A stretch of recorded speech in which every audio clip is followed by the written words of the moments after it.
Shalom, salam berkat dari kami untuk pendengar sekalian. Saat ini pendengar akan diberkati dengan program Hari Ini Harinya Tuhan bagian yang ke-8. Sebuah program rohani tentang doktrin Alkitab yang menolong kita untuk semakin tertanam dalam kebenaran firman dan bertumbuh dalam kemuliaan. Bersama hambanya, Pendeta Gilbert Lumoendong, STH. Banyak orang merasa doktrin Alkitab sebagai sesuatu yang membingungkan. Tetapi tahukah saudara bahwa doktrin Alkitab intinya adalah memahami Alkitab dengan benar, dengan pemahaman yang sistematis, sehingga kita terus dapat tertanam di dalam kebenaran firman, sehingga kita terus bertumbuh di dalam kemuliaan Allah. Buka hati saudara sekalian untuk menerima berkat-berkat firman-Nya hari ini. Hampir lebih dari setengah dari Perjanjian Baru ditulis oleh Paulus. Nah, tetapi tahukah saudara bahwa Paulus yang begitu luar biasa dipakai oleh Tuhan tidaklah memiliki latar belakang yang baik. Paulus adalah seorang yang tadinya bernama Saulus dalam kejahatan yang luar biasa, membunuh orang-orang percaya dan menganiaya orang-orang yang melayani Tuhan. Tetapi Allah tidak pernah kekurangan cara. Allah punya cara yang sangat luar biasa. Dan itu mengingatkan kepada kita bahwa kita gak bisa batasi siapapun. Kita kadang-kala cenderung melihat latar belakang hidup seseorang. Dan kita cenderung kadang-kala melihat latar belakang hidup kita. Lalu kita berkata, saya gak bisa dipakai oleh Tuhan. Tetapi saudaraku yang kasih dalam Tuhan, kalau kita menggali dan mempelajari kisah Paulus ini, kita ada pada sebuah kesimpulan bahwa setiap orang yang mau, setiap orang yang berserah kepada Tuhan, setiap orang yang berani. Jadi saya ulangi sekali, setiap orang yang mau, setiap orang yang berserah, dan setiap orang yang berani untuk menyerahkan hidupnya kepada Tuhan. Saudaraku yang kasih dalam Tuhan, Allah punya cara yang luar biasa. Allah akan memakai kehidupannya untuk menyatakan kemuliaannya bagi banyak orang. Haleluya. Selamat datang dalam program kita hari ini, Harinya Tuhan. Sebuah program rohani yang mengingatkan kepada kita bahwa firman Tuhan tetap adalah dasar kehidupan kita. Karena jika kita berjalan seturut dengan kemauan, keinginan, kekuatan dunia ini, maka hari-hari kita menjadi hari-hari penuh air mata. Tetapi selama kita berjalan pada firman Tuhan, tantangan ada, masalah ada, beban kadang-kala begitu berat. Tetapi kasih Tuhan memberikan ketenangan, kasih Tuhan memberikan damai sejahtera, kasih Tuhan memberikan kemampuan untuk kita menghadapi segala perkara. Haleluya. Dalam program ini kita sedang membahas Kisah Rasul pasal 9 ayat 19b sampai 31, khususnya tentang pertobatan Saulus bagian yang kedua. Nah, sekarang kita masuk pada pertobatan Saulus bagian yang kedua. Di dalam pertobatan Saulus bagian pertama, kita belajar bahwa memang tidak ada yang sukar bagi Allah. Allah tidak kekurangan cara dalam menyelamatkan orang percaya. Lalu yang ketiga, kalau tiba waktu Tuhan, tidak ada yang dapat menolak. Nah, di dalam kisah pertobatan Saulus yang kedua ini, maka kita belajar hasil dari pertobatan Saulus. Karena saudaraku yang kasih dalam Tuhan, pertobatan saya percaya selalu mendatangkan hasil yang baik. Jangan bilang sama saya, saya sudah bertobat, sementara gak ada hasil yang nyata. Karena pertobatan itu adalah sesuatu yang kita simpan dalam hati, tapi kemudian akan memancar keluar dari dalam hidup kita. Jadi jangan ada orang bilang, saya kan bertobat. Kan itu soal hati bertobat. Betul, soal pertobat itu soal hati. Tetapi dimulai dari hati, tapi dinyatakan dalam tindakan dan perbuatan sehari-hari. Nah, setelah lihat dalam Kisah Rasul pasal 9, mulai dari ayat yang ke-19b sampai ayat yang ke-31 dikatakan, Saulus tinggal beberapa hari bersama-sama dengan murid-murid di Damsyik. Ketika itu juga ia memberitakan Yesus di rumah-rumah ibadah dan mengatakan bahwa Yesus adalah anak Allah. Nah, semua orang yang mendengar hal itu heran dan berkata, bukankah dia ini yang di Yerusalem mau membinasakan barang siapa yang memanggil nama Yesus ini? Dan bukankah ia datang ke sini dengan maksud untuk menangkap dan membawa mereka ke hadapan imam-imam kepala? Akan tapi Saulus semakin besar pengaruhnya, dan ia membingungkan orang-orang Yahudi yang tinggal di Damsyik, karena ia membuktikan, haleluya, bahwa Yesus adalah Mesias. Beberapa hari kemudian orang Yahudi merundingkan satu rencana untuk membunuh Saulus. Lihat, saudaraku yang kasih dalam Tuhan, tadinya dia merancangkan pembunuhan, sekarang dia yang mau dibunuh. Ayat 24, tetapi maksud jahat itu diketahui oleh Saulus.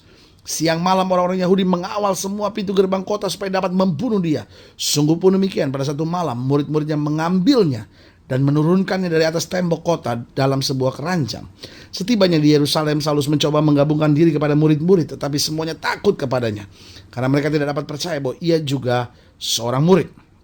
Tapi Barnabas menerima dia dan membawanya kepada rasul-rasul dan menceritakan kepada mereka bagaimana Saulus melihat Tuhan di tengah jalan dan bahwa Tuhan berbicara dengan dia, dan bagaimana keberaniannya mengajari Damsyik dalam nama Yesus.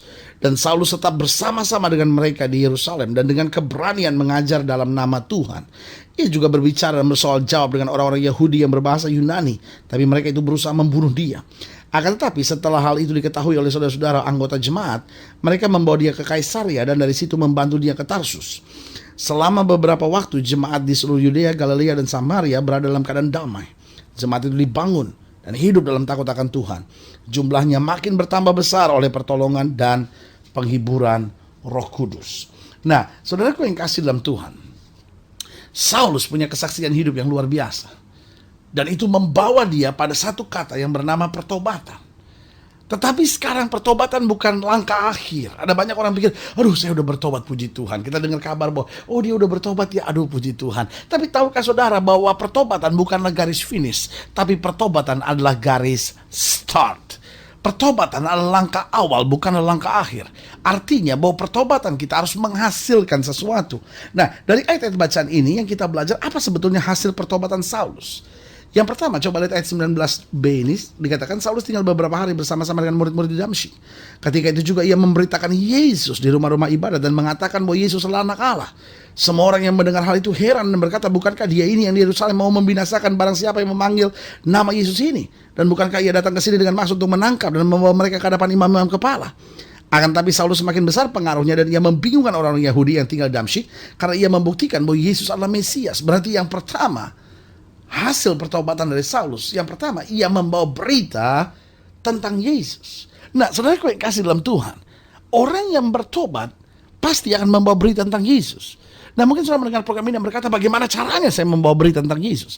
Ada dua cara bagaimana kita membawa berita tentang Yesus. Yang pertama, kita membawa berita tentang Yesus lewat kehidupan kita, lewat tindakan kita, lewat cara kita menyelesaikan masalah, lewat cara kita do business, cara kita pacaran, cara kita, nah lewat itu yang pertama. Tapi yang kedua, kita juga memberitakan tentang Yesus, membawa berita tentang Yesus lewat perkataan kita. Nah, dua-duanya harus bersama-sama. Ada banyak orang yang ngomong tentang Yesus, tapi hidupnya sama sekali berbeda. Tapi sebaliknya ada orang yang hidupnya cukup baik, tapi nggak berani bicara tentang Yesus. Nah, saudaraku yang kasih dalam Tuhan, ini bukan soal mana yang lebih baik. Buat saya, dua-duanya harus berjalan bersama-sama. Karena hidup kita harus membuktikan, tetapi perkataan kita harus menjelaskan. Jadi dari sini kembali saya mau ingatkan buat saudara bahwa hasil pertobatan Saulus, yang pertama ia membawa berita tentang Yesus. Itu sebabnya Paulus dengan tegas berkata dalam firman Tuhan, kamu adalah surat Kristus yang terbuka yang dapat dibaca oleh setiap orang.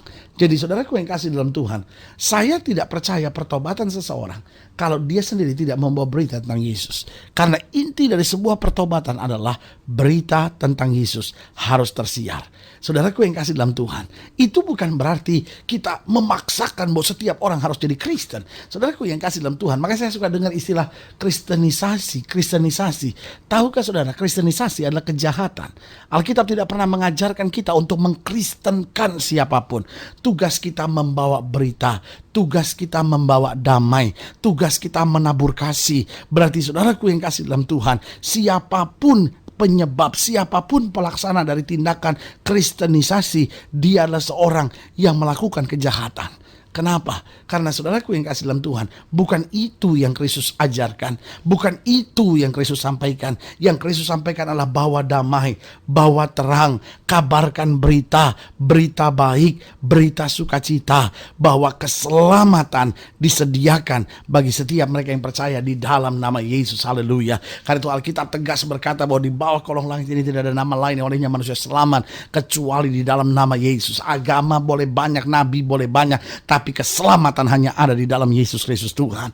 Karena itu Alkitab dengan tegas berkata, karena begitu besar kasih Allah akan dunia ini, sehingga Ia mengaruniakan anaknya yang tunggal, supaya barang siapa yang percaya kepadanya tidak binasa, melainkan beroleh hidup yang kekal.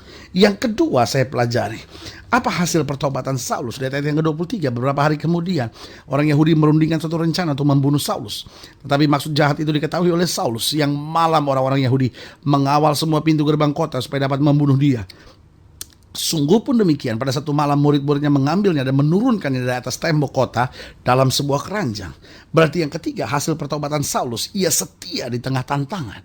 Oh saudaraku yang kasih dalam Tuhan, pertobatan tidak membuat seorang itu jadi cengeng. Pertobatan tidak membuat seorang itu menjadi mudah kecewa, mudah menangis, mudah tinggalkan Tuhan. Ternyata ikut Tuhan kok berat ya, ikut Tuhan kok banyak tantangan ya. Sekarang saya mau melayani Tuhan baik-baik, kok malah mau dibunuh, kok malah diomongin orang, kok malah difitnah. Tapi saudaraku yang kasih dalam Tuhan, pertobatan yang sungguh, yang pertama membawa berita tentang Yesus. Yang kedua, membuat kita setia di tengah-tengah tantangan. Karena kita tahu bahwa setiap kali kita mau dekat dengan Tuhan, tantangan itu ada. Tapi semakin kita dekat dengan Tuhan, semakin kita tahu ada kekuatan menghadapi segala perkara. Haleluya. Yang ketiga, yang terakhir saya pelajari pada ayat yang ke-26. Dikatakan apa? Setibanya di Yerusalem, Saulus mencoba menggabungkan diri kepada murid-murid. Tapi semuanya takut kepadanya karena mereka tidak dapat percaya bahwa ia juga seorang murid.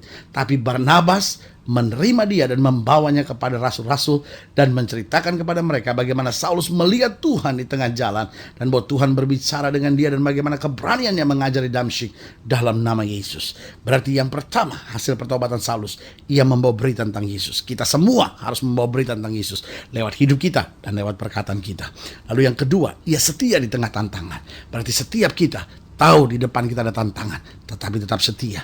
Dan yang ketiga, ia berkumpul dengan murid-murid yang lain. Saudaraku yang kasih dalam Tuhan, orang yang bertobat itu dia jaga pergaulannya.